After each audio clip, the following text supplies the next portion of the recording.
अपन channel SCS Mithila के करू subscribe और बेल बटन जरूर दबा दिया ताकि हर खबर सबसे पहले पहुंचे अहां तक।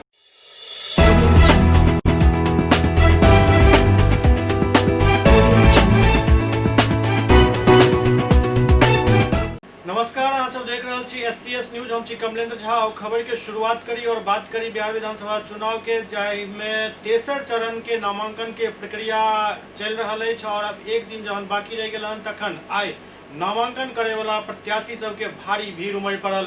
दरभंगा में आई सुबह से ही पूरा इलाका लगभग जामक समस्या के सामना कर रहा छल, कियाक तो भारी संख्या में आई प्रत्याशी सब अपन नामांकन करेलन। दरभंगा में आई नामांकन के दिन रहल, लगभग 5 विधानसभा सीट के प्रत्याशी सब आई काफी संख्या में नामांकन करेलन। सबसे पहले यदि बात करी दरभंगा शहरी विधानसभा सीट के, तो एठम से राजद के प्रत्याशी अमरनाथ गामी काफी लाव लश्कर के साथ नामांकन करावा पहुंचला।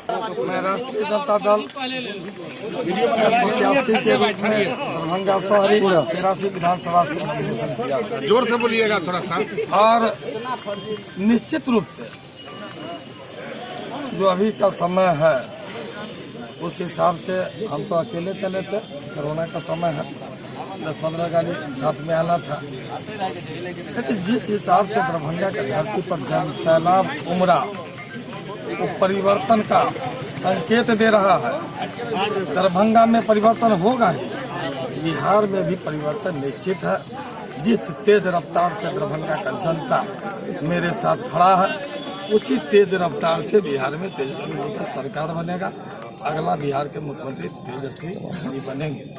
उमर दूसरी तरफ एनडीए प्रत्याशी बीजेपी के संजय सराबी सेहो अपन नामांकन के पर्चा दाखिल कले। हायाघाट विधानसभा सीट से जनाधिकार पार्टी के तरफ से मुन्ना खान अपन नामांकन के पर्चा भरले। हायाघाट 84 विधानसभा से मैंने नॉमिनेशन किया है।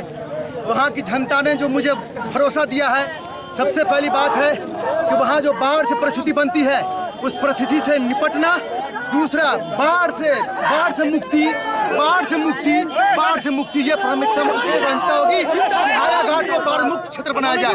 दूसरा, जो मजदूर पलायन करके बाहर जा रहे हैं उन मजदूरों को रोकना और यहाँ पर रोजगार मुहैया कराना, ये हमारी प्राथमिकता होगी। स्वास्थ्य पर हम लोग काम करेंगे।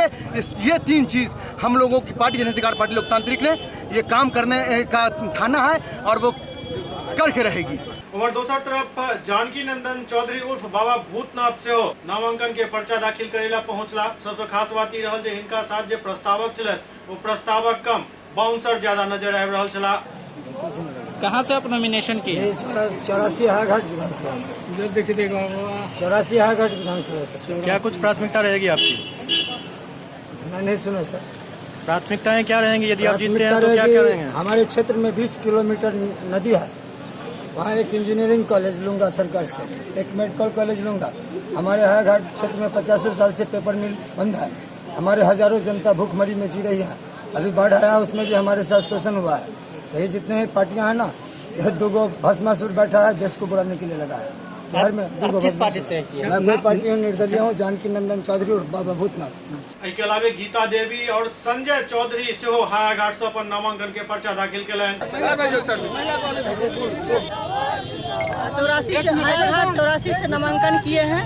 प्राथमिकता मेरा ये होगा स्वास्थ्य, शिक्षा, बेरोजगारी पर ये मेरा रहेगा। यदि हम विधानसभा जीतते हैं निर्दलीय, चूँकि कोई पार्टी का सिंबल नहीं है, मैं निर्दलीय आ रही हूँ और निर्दलीय आई हूँ।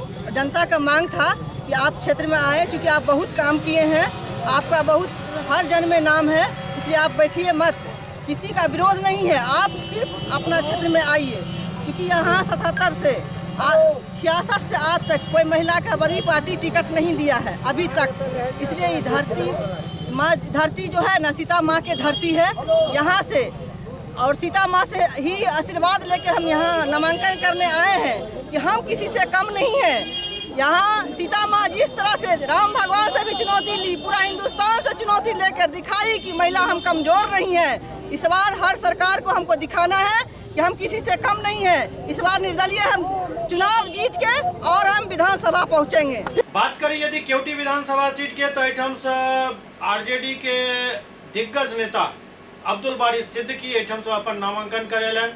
नामांकन के बाद मीडिया के सवालक जवाब दे तो कहलन जे एहि क्षेत्र के विकास हमर प्राथमिकता रहल, लेकिन जखन उनका सही पूछल गेल जे आखिरकार अहाँ के क्षेत्र बदले के नौबत किया आयल तो कन्नी काटित नजर एला। नॉमिनेशन किया, मतलब भारत के नागरिक हैं और हमें अधिकार है चुनाव लड़ने का, तो उसके तहत जो है पार्टी ने हमें निर्देशित किया, सिंबल दिया 86 क्यूटी विधानसभा का, तो अपने दायित्व का निर्वहन किया। हमने पार्टी के निर्देश का भी पालन किया और जो हमारा अधिकार है उसका उपयोग किया। सर, कौन सा ऐसा कार्य रह गया क्योंकि क्षेत्र में जो करना है? चूँकि आप वहाँ के इससे पहले वहाँ से चुनाव लड़ चुके हैं, इसलिए आपने अभी क्षेत्र का दौरा किया, क्या देखा? नहीं, ऐसा है, ये मतलब अभी तो हम जा रहे हैं, जनता मालिक है, जनता मौका देगी तो अलीनगर से भी बेहतर क्योंकि वो बनता है। सर एनडीए के शासन में सर वहाँ पे रैयाम चीनी मिल था जिसे चालू करने के लिए वहाँ पे एक योजना बनी थी, लेकिन चीनी मिल तो चालू नहीं हो पाया, लेकिन स्क्रैप के नाम पे पूरे चीनी मिल को बेच दिया गया। अच्छा सवाल आपने किया। आपको याद होगा कि 2010 में हमारे वर्तमान मुख्यमंत्री आदरणीय नीतीश कुमार जी की आम सभा वहाँ हुई थी और उन्होंने जनता की तरफ इशारा करके कहा था कि वो जो देख रहे हो चिमनी से जब तक धुआं नहीं निकलेगा तब तक हम वोट नहीं मांगेंगे। अब जनता भी जानना चाहती है कि भाई वादा तेरा वादा झूठा है, तेरा वादा, समझा कि नहीं? तो अब जनता 10 साल तक गाती रही कि वादा तेरा वादा झूठा है तेरा वादा, मगर उसकी चिमनी से धुआं निकलने की बात तो दूर रही, मगर उसके जो बहुत सारे यंत्र थे और जो उनके रैयाम शुगर मिल का जो एसेट था, उस एसेट को कौड़ी के भाव बेचा गया है। हमारी सरकार बनेगी तो उसकी जांच भी कराएंगे और एग्रो बेस्ड जितने भी हमारी प्राथमिकता हो सकती है उसमें उसको भी ये करेंगे। और दूसरी तरफ भारतीय जनता पार्टी की तरफ से केवटी विधानसभा सीट से मुरारी मोहन झा अपन नामांकन के पर्चा दाखिल करें। जी मुरारी जी, केवटी विधानसभा से आपने नामांकन किया है, किन मुद्दों के साथ जाएंगे? हम लोग का एक ही मुद्दा है, सबका साथ, सबका विश्वास, सबका विकास। इसी मुद्दे को लेकर जाएंगे जो आदरणीय नरेंद्र मोदी जी का संदेश है जनता के नाम, एक एक नीचे तबके के जनता का चिंता करना, उसी संदेश को लेकर जाएंगे। बहुत सारे गरीबों के हित में फैसले लिए गए हैं और जो जमीनी स्तर पर जिनको योजनाओं का लाभ से वंचित रखा गया है उन्हें सर्वप्रथम उस लाभ दिलाने का कार्य। जाले विधानसभा सीट एबेर पूरा बिहार में सबसे ज्यादा विवादित सीट भ चुकल है, कियाक त एठाम से कांग्रेस के उम्मीदवार जे छथि ओ काफी विवादित छथि। कांग्रेस के उम्मीदवार उस्मानी आई नामांकन के पर्चा दाखिल करें। 4 अहम मुद्दे हैं हमारे इस चुनाव में। पहला मुद्दा जो है वो शिक्षा का मुद्दा है। जाले विधानसभा के अंतर्गत सिर्फ और सिर्फ 65% लोग जो है वो लिटरेट हैं और लिटरेसी की जो डिफिनेशन है वो ये है कि कोई भी व्यक्ति अगर पढ़ सकता है, लिख सकता है, समझ सकता है, किसी भी लैंग्वेज में, किसी भी भाषा में सिग्नेचर कर सकता हो, उसको लिटरेट मानते हैं। जाले के अंदर आज आज़ादी के 70 साल बाद भी 35% ऐसे लोग हैं जो अब तक अंगूठा लगाना जानते हैं, साइन करना नहीं जानते। आने वाले 5 सालों में अगर मैं जनता ने मुझे प्यार दिया और मुझे पूरा उम्मीद है कि जनता मुझे प्यार देगी, अगर मुझे जनता ने प्यार दिया तो मैं आने वाले 5 साल के अंदर 100% लिटरेसी जो है रेट अपने जाले के क्षेत्र में लाने का काम करूंगा।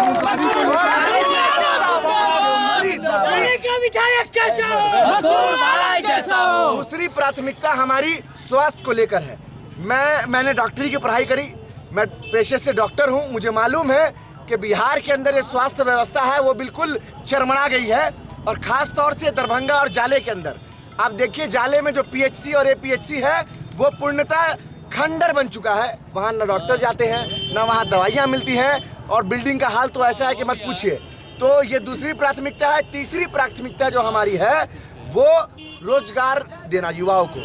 आदरणीय तेजस्वी यादव जी जो हमारे महागठबंधन के सीएम पद के उम्मीदवार हैं, उन्होंने कह दिया है कि पहले सिग्नेचर से हमारी सरकार बनती है, पहली कैबिनेट मीटिंग, पहली बार जब वो कलम निकालेंगे, साइन करेंगे तो 10 लाख युवाओं को रोजगार देंगे। ये हमारा मुद्दा है। और चौथा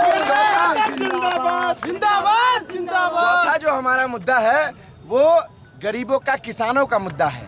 बाढ़ आता है हमारे क्षेत्र में, जाले के अंदर बाढ़ आता है, और नीतीश कुमार जी की सरकार क्या करती है, गरीबों को, किसानों पे तमाचा मारती है। और ये तमाचा ऐसे नहीं मारा जाता है, तमाचा ऐसे मारा जाता है कि उनके 20,000 का जो बीज बोते हैं और घर जो दह जाता है, जो बीज बोते हैं, खेत डूब जाता है, फसल बर्बाद हो जाती है, घर दह जाता है, और कंपनसेशन देते हैं 6,000 रुपया।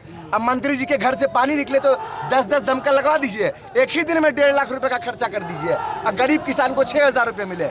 हमारा ये मुद्दा है कि किसानों को जो है सही उसका मुआवजा भी मिले, और साथ साथ अगर बाढ़ आती है तो उसका कंपनसेशन ढंग से मिले। क्या नाम हुआ आपका? को लेकर विपक्ष के साथ साथ आपके पार्टी में विरोध हुआ है? देखिए, पार्टी में हमारे कोई विरोध नहीं हो रहा है। आदरणीय राहुल जी के निर्देश पर रणदीप सिंह सुरजेवाला जी वो खुद पटना चलकर आए। महागठबंधन के घटक दल के तमाम वरिष्ठ नेतागण वो पटना में बैठकर प्रेस कॉन्फ्रेंस कर चुके हैं, जिसको आप लोग देख चुके होंगे। अगर आप नहीं देखे हैं तो आप जाके देखें। मेरे फेसबुक आईडी पे भी वो अवेलेबल है, ट्विटर पे भी वो अवेलेबल है। सारी चीजें साफ हो चुकी हैं। जो लोग भी लाछन लगाने का काम करते हैं, जनता उनको आने वाले समय में, चुनाव के दिन, जिस दिन बटन दबाना होगा ईवीएम पर बटन दबाकर उनके गलत इरादों पर, उनके नापाक इरादों पर जनता तमाचा मारने का काम। बहादुरपुर विधानसभा सीट से हो काफी हॉट सीट बनल जा रहा है। क्या क्षेत्र बदल कर गौरा बोराम से भाग के अला हन वर्तमान मंत्री मदन सहनी, और उनका सामने छत आरजेडी से आर.के. चौधरी। और आर.के. चौधरी पिछला दिन ही नामांकन करा लेने रहे, लेकिन मदन सहनी आई नामांकन करेलन। बिहार के अंदर में श्री नीतीश कुमार जी को लोग चाहते हैं कि यहाँ मुख्यमंत्री बने, और जिस तरह से 15 साल तक उन्होंने सेवा किया है, और सेवा के बदौलत ही इस बार भी वो मुख्यमंत्री बनेंगे। संगे संग विधानसभा सीट से पूर्व विधायक हरनंदन यादव से हो निर्दलीय उम्मीदवार के तौर पर नामांकन करेलन हन। के अलावे कुछ निर्दलीय उम्मीदवार से हो आई अपन नामांकन के पर्चा दाखिल करेलन। हर एक पंचायत में एक इंडस्ट्री होनी चाहिए। मेरे पास पूरा रोड मैप है कि यहाँ पे हम कैपिटलिस्ट सोसाइटी बिल्डअप करते हैं, और जिससे कि उसके अंदर तो जॉब हो गए, बिजनेस हो गए, उसके बाहर भी बहुत सारे होटल्स, रेस्टोरेंट ये सब खुलेंगे, रेंट के लिए घर बनेगी, तो वहाँ से जॉब क्रिएशन होगा, यहाँ पे इकोनॉमिक एक्टिविटी बढ़ेगी, तो यहाँ पे बूम होगा। अदरवाइज हम यदि अभी क्या है, यहाँ पे सब बाहर काम करते हैं, वहाँ पे पूरा एक्सपेंस करते हैं और कुछ पैसा लेके आते हैं। मान लीजिए कोई 25,000 कमाता है, 20,000 बाहर खर्चा करता है, बाहर 20,000 खर्चा करता है तो 1,000 से लेकर 6,000 तो गवर्नमेंट को टैक्स देता है, फिर वहाँ रेंट देता है, वहाँ का सामान परचेज करता है। तो मैं यहाँ चाहता हूँ कि यहाँ हम अपने यहाँ पे इंडस्ट्री लगाएं, जो कि यहाँ का इकोनॉमी बूम हो, यहाँ पे रेंट मिले, यहाँ के दुकान का सामान खरीदा जाए। अभी बताइए, अभी हम यहाँ पे यदि कुछ भी खरीदते हैं, एक चीज़ बता दीजिए, जो मेड इन केवटी हो, मेड इन बिहार मिल जाए तो काफ़ी है। मैं चाहता हूँ कि मेड इन केवटी हो, हम यहाँ पे ब्रांड केवटी बनाना चाहता हूँ। मुझे मेरे अंदर लगभग 125 गाँव है, हर एक गाँव को मुझे सपने का गाँव बनाना है। मुझे गांव के लोगों, विलेज पंचायत और मैं कुछ प्राइवेट कंपनीज बनाऊंगा, दोनों के कोऑर्डिनेशन से मैं यहाँ पे 10 साल का हर एक गांव के लिए प्रोजेक्ट तैयार करूँगा, और उसके थ्रू पंचायत को कोऑर्डिनेट करके मैं 10 साल में हर एक गांव को सपने की गांव बनाने का हर एक कोशिश करूँगा। क्या नाम हुआ? मेरा नाम माधव चौधरी। किस पार्टी से किया है? Plurals party. जाले विधानसभा से निर्दलीय प्रत्याशी नामांकन किए हैं, और मेरा 5 मेन जो मुद्दा है उसी पे चुनाव हम लड़ने आए हैं। और वो 5 मुद्दा है मेरा शिक्षा का स्तर मुझे दिल्ली जैसा चाहिए, स्वास्थ्य का स्तर मुझे दिल्ली जैसा चाहिए, सड़क हमारा अच्छा होना चाहिए, रोजगार हर पंचायत स्तर पे एक फैक्ट्री होना चाहिए, और उसके बाद करप्शन फ्री जाले होना चाहिए। और करप्शन फ्री, और ये पांचों मुद्दा पे मैं रिसर्च करके आया हूँ और ये ठीक हो सकता है। वैसे जीतने के बाद सबसे पहला जो मेरा काम होगा 90 डेज के अंदर में करप्शन फ्री जाले विधानसभा करना। मेरा नाम वीरेंद्र कुमार पासवान। किस पार्टी से नामांकन के हैं, क्या प्राथमिकता होगी? मैं प्रगतिशील लोकतांत्रिक गठबंधन, मेरे पार्टी का नाम है वंचित बहुजन आघाड़ी, उस पार्टी से मैं नामांकन किया हूँ। मेरा अहम मुद्दा है कि सबसे पहले हमारे बहादुरपुर क्षेत्र का जो विधानसभा है उसका विकास होना चाहिए। आज राष्ट्रीय जनता दल और जदयू का टोटल कार्यकर्ता मेरे साथ है, मैं दावा के साथ कहता हूँ। और गिनती आने दीजिए, मैं दिखा दूंगा ऐसे मंत्री जो धोखा दिया है जनता के साथ। जनता कभी धोखा बर्दाश्त नहीं कर सकता, जनता किसी का बपौसी नहीं है। बलदेव जी कहाँ से नामांकन किए हैं? बहादुरपुर 85 विधानसभा क्षेत्र से मैं आज नामांकन किया हूँ। स्वतंत्र उम्मीदवार कहने के मैं स्वतंत्र उम्मीदवार हूँ। मैं जनता दल यूनाइटेड के जिला महादलित प्रकोष्ठ के मैं अध्यक्ष हूँ, फिर भी मैं स्वतंत्र इसलिए हूँ, स्वतंत्र कहने के हूँ। जनता दल यू का तमाम कार्यकर्ता मेरे साथ आज है और उन्हीं के आशीर्वाद से, जनता के आशीर्वाद से, मैं कार्यकर्ता को आदेश से मैं आज यहाँ बहादुरपुर में अपना नामांकन का पर्चा भरा हूँ। एससीएस न्यूज में अखन वक्त भऽ रहल अछि एकटा ब्रेक के बाद समाचारक सिलसिला जारी अछि। Doctor RLR public school CBSE curriculum गुणवत्तापूर्ण शिक्षा को प्राथमिकता, सेल्फ कॉन्फिडेंस को बढ़ाना हमारा मकसद है। सामाजिक कार्यों के प्रति सजग स्कूल में कड़ाई से CCE पैटर्न CBSE पाठ्यक्रम के द्वारा लागू है। यहाँ लाइब्रेरी की सुविधा उपलब्ध है, कंप्यूटर लैब की सुविधा उपलब्ध है, उन्नत लेबोरेटरी की सुविधा उपलब्ध, स्मार्ट क्लास की पूरी व्यवस्था यहाँ उपलब्ध है। छात्र छात्राओं को स्कूल तक लाने और घर तक पहुंचाने के लिए ट्रांसपोर्ट की व्यवस्था उपलब्ध है। हमारे यहाँ अनुशासन का विशेष स्थान है। स्वस्थ वातावरण को जागृत रखने के लिए स्वच्छता पर विशेष ध्यान दिया जाता है। शिकायत और सुझाव को प्राथमिकता के आधार पर लिया जाता है। हमारा पता है डॉक्टर RLR पब्लिक स्कूल, सदर थाना road, Darbhanga, pin code 846009, mobile number 9430827387, 9835257788। Global health care and diabetes research centre, जो बिहार में पहला अंतर्राष्ट्रीय तकनीक एवं आधुनिक सुविधाओं से लैस सुपर स्पेशलिटी डायबिटीज केंद्र है, जहां एक छत के नीचे डायबिटीज से संबंधित सारी सुविधाएं मौजूद हैं, जैसे कि diabetes heart care, diabetes eye care, diabetes neuro care, diabetes foot care, diabetes pharmacy और डायबिटीज प्रयोगशाला। पता जीसस एंड मैरी स्कूल के पास, रहमगंज, दरभंगा, बिहार। गुप्ता ऑप्टिकल, भियापी रोड, अललपट्टी, गायत्री मेडिकल के बगल में। हमारे यहाँ कंप्यूटर द्वारा आंख जांच कर चश्मा दिया जाता है। साथ ही यहाँ ब्रांडेड फ्रेम, ब्रांडेड लेंस एवं कॉन्टैक्ट लेंस भी उचित मूल्य पर उपलब्ध है। कंप्यूटर द्वारा अपनी आंखों की जांच करवाएं मात्र 100 रुपए में।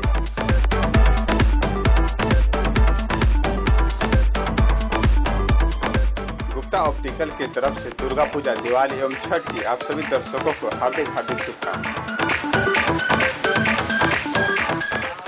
हमारा पता है गुप्ता ऑप्टिकल, भियापी रोड, अललपट्टी, गायत्री मेडिकल के बगल में। विशेष जानकारी के लिए संपर्क करें 9431293577। ब्रेक के बाद पुनः स्वागत है। राष्ट्रीय लोक समता पार्टी के अध्यक्ष उपेंद्र कुशवाहा आई एलजेपी चीफ चिराग पासवान पर काफी चुटकी लेलन। राष्ट्रीय लोक समता पार्टी के अध्यक्ष उपेंद्र कुशवाहा एक संवाददाता सम्मेलन के जाय में वो कहलन जे यदि जनता हमरा मौका दैत अछि त बिहार के विरासत बढ़ावे के लेल हर काम कयल जायत। वो अपन बात राखैत बीजेपी पर सेहो कटाक्ष केलन और कहलन जे बीजेपी चिराग पासवान के चौतरफा घेर कर धोखा देलक अछि। वो कहलन जे बीजेपी में अति पिछड़ा और गरीब के लिए कोनो जगह नहीं है। एक सबसे बड़ा उदाहरण है चिराग पासवान के वो जगह नहीं दिलन। चिराग पासवान के एक तरफा प्यार चलित रहल और बीजेपी धोखा दे दिलक। लेकिन इतना कंफर्टेबल है कि नहीं है चिराग पासवान जी वहाँ, यह तो साफ साफ दिख रहा है। चिराग पासवान के बयान से, बीजेपी के बयान से जो उनके कैडर वोटर्स हैं वो गलफत में है और कंफ्यूज्ड हैं। हाँ, निश्चित रूप से देखिए उनके कैडर वोटर्स जो हैं, उनके समर्थक लोग जो हैं, उनको यह बात अच्छी नहीं लग रही होगी रामविलास पासवान जी की अपनी एक राजनीति की विरासत रही है, बहुत बड़ा हस्तक्षेप रहा है बिहार की राजनीति में।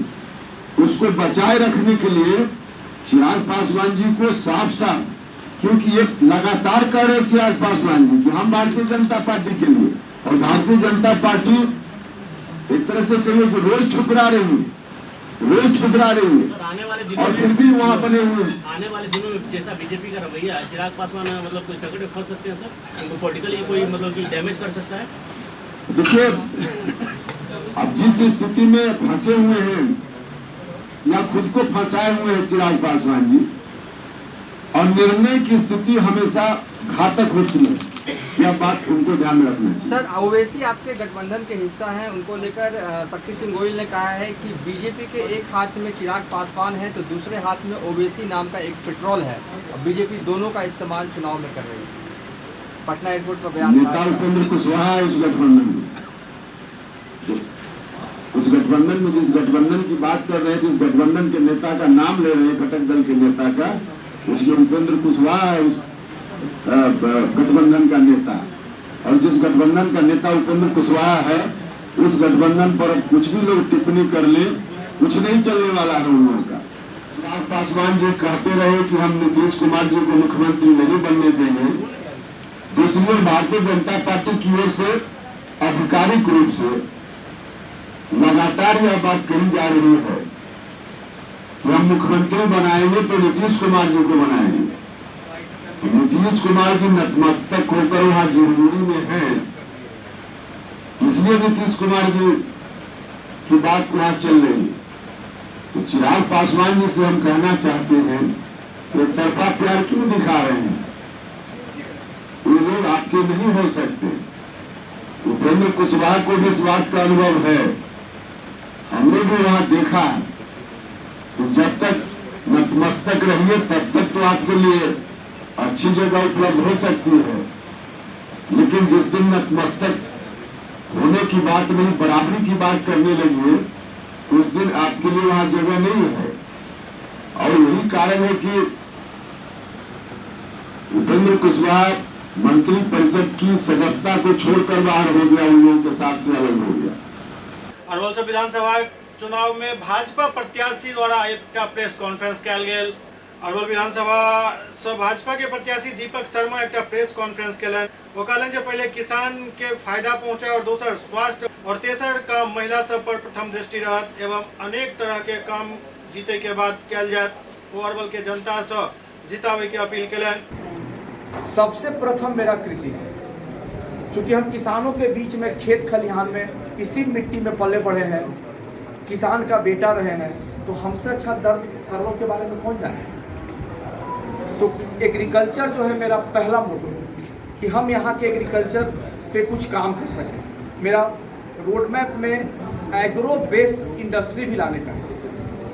अगर सब लोग का आशीर्वाद हमको प्राप्त हुआ, हमारी सरकार बनेगी, तो हम जरूर एक से दो एग्रो, क्योंकि अपने यहाँ बैरल लैंड भी है, हमने बैरल लैंड का सरकार को खाका भी दिया है, तो लग भी सकता है। क्योंकि अपने यहाँ इंडस्ट्री के लिए सबसे बेस्ट है एग्रीकल्चर, हम अपने यहाँ एग्रीकल्चर प्रोडक्ट की कोई कमी नहीं है।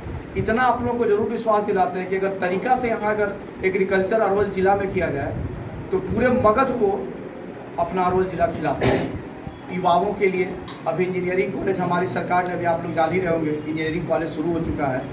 मेडिकल कॉलेज का भी हम लोगों ने प्रपोजल करा है सरकार के पास, और हमारे माननीय नीतीश कुमार मुख्यमंत्री जी इसमें काफ़ी रुचि भी ले रहे हैं अरवल के विकास को लेकर। तो मेरा प्रायोरिटी में एग्रीकल्चर, एजुकेशन, और हम कहीं कहीं जाने पे ये हमको मिल रहा है कि लड़कियों को स्कूल का कमी है, और जहाँ स्कूल है वहाँ लड़कियों का बाथरूम का कमी है। ये हमको मानने में जरा सा भी हिचक नहीं है कि हम लोग अरवल पिछड़े हैं। इमर सुपौल में कांग्रेस प्रत्याशी मिन्नत रहमानी अपन नामांकन के पर्चा दाखिल कलन।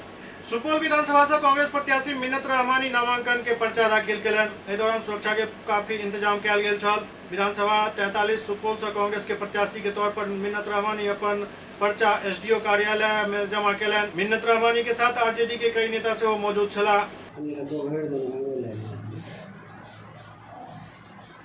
पिछले 15 वर्षों से डबल इंजन की सरकार ने जिस तरीके से बिहार को पूरे देश भर में सबसे निचले पायदान पर पहुंचाने का काम किया है, सबसे पहली प्राथमिकता हमारी जो सरकार आदरणीय श्री तेजस्वी यादव जी मुख्यमंत्री के नेतृत्व में होने जाएगी, उसमें रोजगार एक सबसे बड़ा इशू है।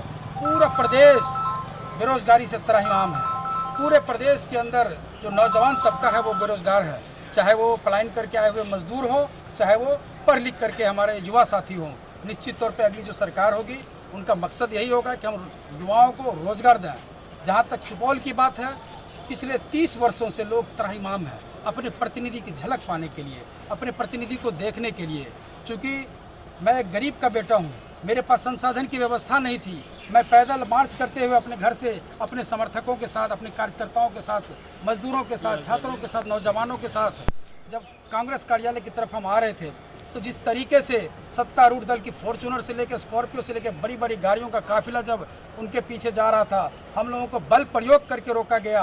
कई सारे हमारे कार्यकर्ता साथीगण को लाठियां भी लगी है, लेकिन मैं दावे के साथ कह सकता हूं कि आप लाठी गोली से आप लोगों को हाथ पर तोड़ सकते हो, लेकिन आप डेमोक्रेसी में जनता की आवाज़ को आप बंद नहीं कर सकते हो। ये जनता की आवाज़ आ चुकी है कि सरकार को उधर जहां बदलना है, और उसकी शुरुआत अगर सबसे पहले होगी तो वो सुपौल से होगी, क्योंकि इस गरीब के बेटे ने यह ठान लिया है कि अगले 5 वर्षों में सुपौल का एक भी गरीब व्यक्ति का इलाज अगर किसी प्राइवेट अस्पताल में कराने की जरूरत नहीं होगी, हम उसका फ्री ऑफ कॉस्ट इलाज करवाएंगे पूरे 5 वर्ष तक।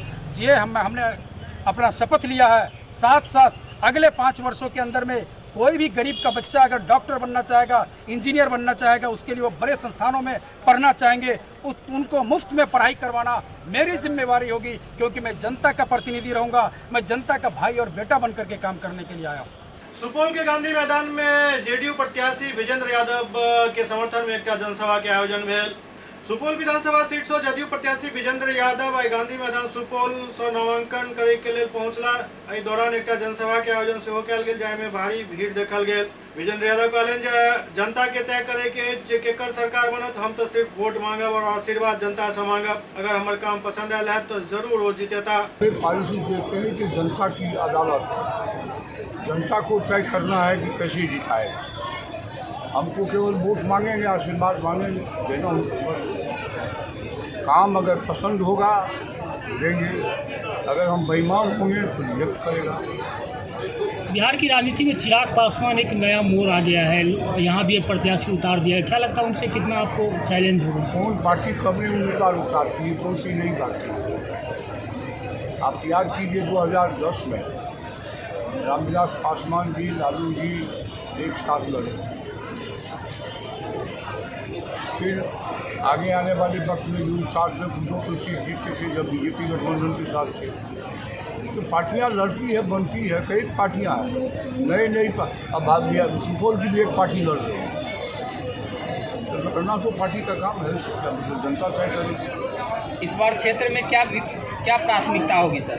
काम किए हैं, काम करेंगे, झूठा वादा नहीं करेंगे, हर बार हम वादा करेंगे। इधर सीतामढ़ी के परिहार सीट से प्रसिद्ध मुखिया ऋतु जायसवाल अपन नामांकन के पर्चा दाखिल कलन।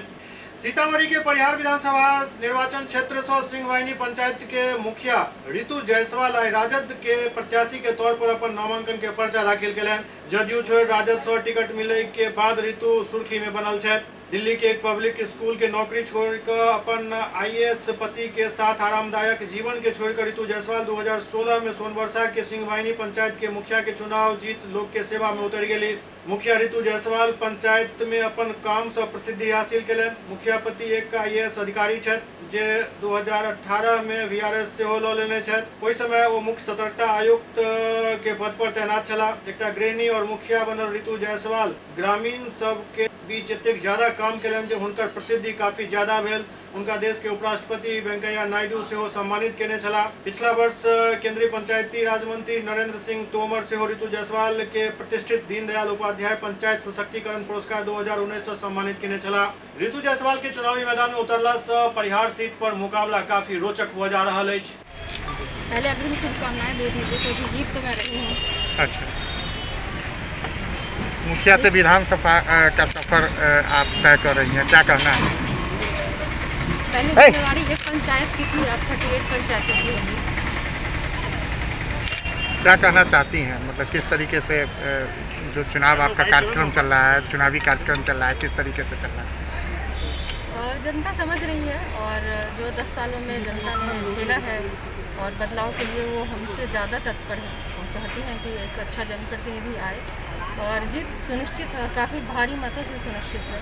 और निश्चित तौर पे तेजस्वी यादव जी के जो अभी मैनिफेस्टो भी जारी किया है और जो बातें इसमें कही गई हैं उन चीज़ों को लेकर के भी मैं संकल्पित हूँ कि वो चीज़ें पूरी होंगी और डेफिनेटली जीत तो हम रहेंगे, इसमें तो कोई डाउट है नहीं।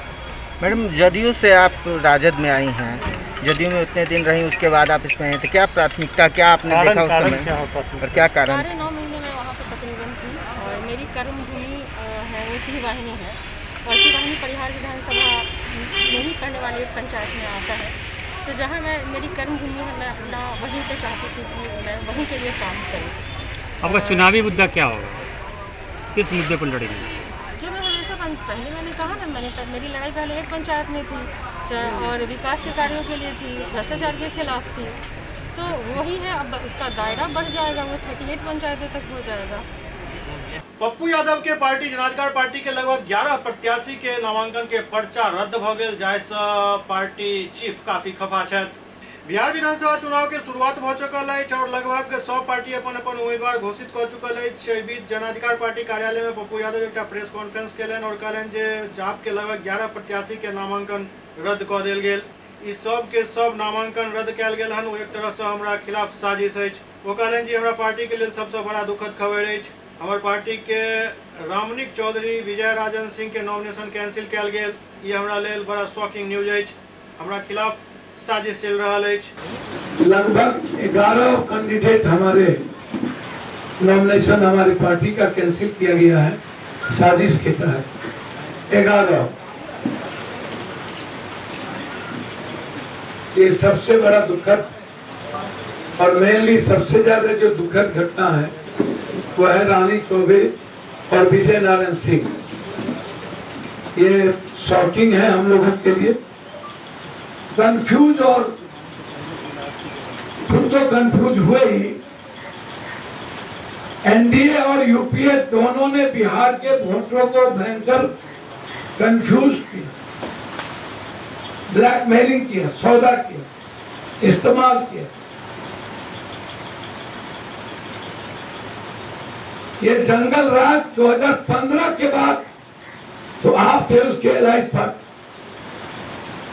तो लोजपा तो सही कर रही है कि आप असंभव,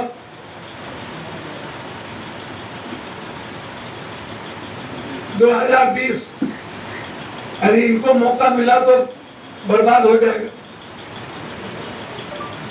जिस तरीके से बीजेपी और नीतीश कुमार अभी रामविलास जी की आंख ठंडी भी नहीं हुई है कि इतना बड़ा हमला शुरू, वोट कटवा कहना आश्चर्य। पहले बड़े भाई ने अपमान किया रामविलास जी का, मौसम वैज्ञानिक, तो जो मन आए सो, और उसके बाद बीजेपी ने इस्तेमाल किया और फिर दूध के मक्खी की तरह निकाल के फेंक दी। ये जो इस्तेमाल कर और फेंकने की प्रक्रिया है बीजेपी की, ये सबसे बड़ा घात है। सीतामढ़ी के रीगा विधानसभा क्षेत्र से कांग्रेस विधायक अमित कुमार टुन्ना अपन नामांकन के पर्चा दाखिल करें। सीतामढ़ी के रीगा 23 विधानसभा से महागठबंधन के कांग्रेस प्रत्याशी अमित कुमार टुन्ना अपन नामांकन सदर एसडीओ सीतामढ़ी के कार्यालय में जमा करें। टुन्ना एहि बेर 3रा बेर रीगा से नामांकन करेलन हन। ऐसे पूर्व 2015 में टुन्ना भाजपा के प्रत्याशी मोतीलाल के परास्त कर विजय बनल छला। नामांकन के दौरान रीगा विधायक के समर्थन में दर्जनों समर्थक मौजूद छला। एहि दौरान रीगा प्रत्याशी बतौलन जे विगत 5 वर्ष में जो काम केलन हन ओहि कार्य के आधार पर एक बार फिर से जनता उनका मत दकर विजयी बनत। कहना क्या, हमने काम किया है, सरकार का पोल खोला है, सरकार के कमजोर नब्ज को दाबा है, तो जनता ने देखा और जनता हमको भारी बहुमत से विजय बना। कितना आश्वस्त है जीत को लेकर? 100% आश्वस्त है जीत को लेकर। क्योंकि जो काम करेगा उसको जनता हमेशा याद करेगी और मत देगी। शिवहर में आई एक नाबालिग के साथ रेप के बाद हत्या करे के मामला सामने आयल। शिवहर से एक पैघ खबर आबि रहल है, जहां एक नाबालिग लड़की के साथ दुष्कर्म करे के बाद हत्या को शव के बागमती नदी के बांध किनारे फेंक देल गेल, जहां पुलिस शव के बरामद को आगू के कार्रवाई में जुटि गेल अछि। एसपी संतोष कुमार बतौलन जे तरियानी छपरा थाना क्षेत्र के एक गांव में एक नाबालिग युवती के साथ दुष्कर्म को हत्या करे के मामला प्रकाश में आयल। सूचना मिलते ही घटनास्थल पर एसडीपीओ के नेतृत्व में एफएसएल के डॉग स्क्वाड पहुंच चुकल है और छानबीन चल रहा है। सबके पोस्टमार्टम के लिए भेज दिल गेल हन। देखिए, आज एक मामला सामने आया है, प्रकाश में आया है कि तरियानी छपरा थाना अंतर्गत कुंडल ग्राम में बांध के आसपास एक बांस का झाड़ीनुमा उसका ये है, वहाँ पर एक बच्ची का शव बरामद हुआ है और ऐसी आशंका जाहिर की गई है कि उसके साथ दुष्कर्म करने के बाद उसकी हत्या किया गया है। तो अभी उस घटनास्थल को प्रिजर्व करके हम लोगों को जैसे ही सूचना मिली, स्थानीय थाना वहाँ पहुँची है, उसके बाद एसडीपीओ शिवहर को भेजा गया है और मुजफ्फरपुर से डॉग स्क्वाड की टीम और एफएसएल की टीम भी वहाँ पर पहुँच चुकी है और सभी दृष्टिकोण से जो है उस पर गहन जांच पड़ताल की जा रही है। हमने परिजनों से भी बात की है और वहाँ के स्थानीय लोगों से भी, और लगातार इस पर जो है पुलिस कार्रवाई कर रही है।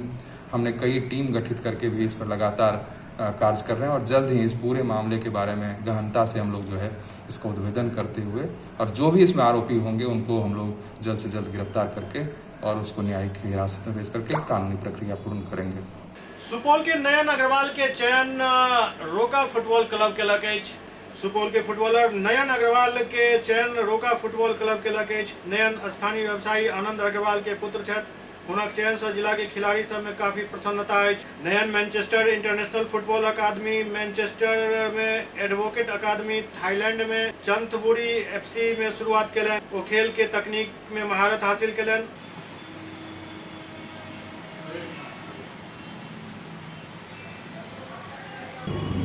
जी बताइए, अभी आपका नेशनल में सिलेक्शन हुआ है, अपने जीवन के बारे में कुछ बताइए। आपकी प्राइमरी स्टेज की पढ़ाई कहाँ से हुई थी, कैसे यहाँ तक पहुँचे? प्राइमरी स्टेज की पढ़ाई मैंने सुपौल से ही चालू की थी।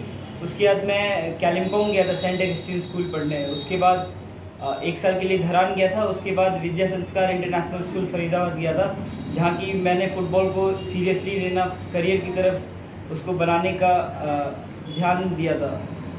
उसके बाद फिर मैं वहाँ से DSK Shivaji football academy Pune गया था, जहाँ की मैंने अपने लाइफ का फर्स्ट फुटबॉल स्टेज स्टार्ट किया था। उसके बाद फिर मैं इंग्लैंड गया था, मैनचेस्टर, जहाँ पे मैंने मैनचेस्टर इंटरनेशनल फुटबॉल एकेडमी और एडुकेट एकेडमी के साथ ट्रेनिंग किया था 1.5 साल। उसके बाद फिर मैं थाईलैंड गया था अभी फरवरी 2020 में चांदापुरी FC के साथ ट्रायल करने, पर कोरोना वायरस की वजह से मुझे वापस आना पड़ा। और फिर अब कोरोना वायरस ख़त्म होने को है और अब मेरा सिलेक्शन नेरोका FC, जो कि आई लीग खेलती है इंडिया में, प्रोफेशनल क्लब, तो उन्होंने मेरे को ये मौका दिया है कि उनके साथ इस साल आई लीग खेलूं और प्रूफ करूं और फिर आगे जाके ISL और इंडियन टीम में भी सिलेक्शन हो, यही मैं चाहता हूँ। बिहार से आई लीग में और कितने लोगों का सिलेक्शन हुआ? बिहार से कुछ प्लेयर्स हैं जिनका आई लीग में है, बट सुपौल जिला से मैं अकेला हूँ, इस जोन से मैं अकेला हूँ जिनका सिलेक्शन हुआ। हुनक पिता हुनकर सफलता पर काफी गर्व महसूस कर रहा छथि। वो कहलन जे हमर पुत्र सुपौल से बेसिक और प्राइमरी के पढ़ाई शुरू केलक, ओहि के बाद कैलिफोर्निया गेल और ओहि के बाद वो फरीदाबाद पहुंचल, जहां फुटबॉल के प्रेरणा मिलल और ओहिसँ प्रेरित भेला के बाद पुणे में एडमिशन लेलक। जाय के बाद वो एहि क्षेत्र में आगा बढ़ल। ये लड़का जो है यही सुपौल में से ही अपना बेसिक प्राइमरी पढ़ाई शुरू किया है। उसके बाद ये कालिम्पोंग गया है, फिर यहाँ से आपको विद्या संस्कार इंटरनेशनल स्कूल फरीदाबाद गया है। फरीदाबाद में इसको फुटबॉल की प्रेरणा मिली है और वहाँ से प्रेरित होके फुटबॉल के लिए काफ़ी जिद करता रहा। इसके बाद मैंने इसका एडमिशन शिवाजियांस पुणे में एक इंस्टीट्यूट है फुटबॉल की, जहाँ पर मैंने इसको डाला और उसके बाद ये इंग्लैंड गया। इंग्लैंड जाने के बाद फिर वापस सुपौल आया और बीच में ये चांदापुरी FC थाईलैंड में भी गया था खेलने के लिए, लेकिन कोरोना वायरस की वजह से इसको वापस आना पड़ गया। इस बच्चे का जुनून में देखते हुए मैं इसको हर संभव मदद करने का हर संभव सपोर्ट किया मैंने, जो भी मुझसे बन पड़ा एक पिता होने के नाते मैं इसको कहीं से कोई तरह की दिक्कत नहीं होने दिया है। ये जो मेरा लड़का है नयन अग्रवाल, जो कि फुटबॉल के लिए जी जान लगा रखा है, इसके लिए मैंने, जैसे हम तो बिलोंग करते हैं बिजनेस फैमिली से, उसके बावजूद भी हमारे घर में इसका जन्म हुआ है, चाहे इसका पूर्व जन्म का संस्कार हो या जो भी हो, लेकिन इसमें खेल की प्रतिभा को देखते हुए मैंने ये निर्णय लिया है कि इसको जहाँ तक आगे बढ़ाना होगा, हमारे से जो भी पिता के नाते सपोर्ट होगा मैं करूँगा।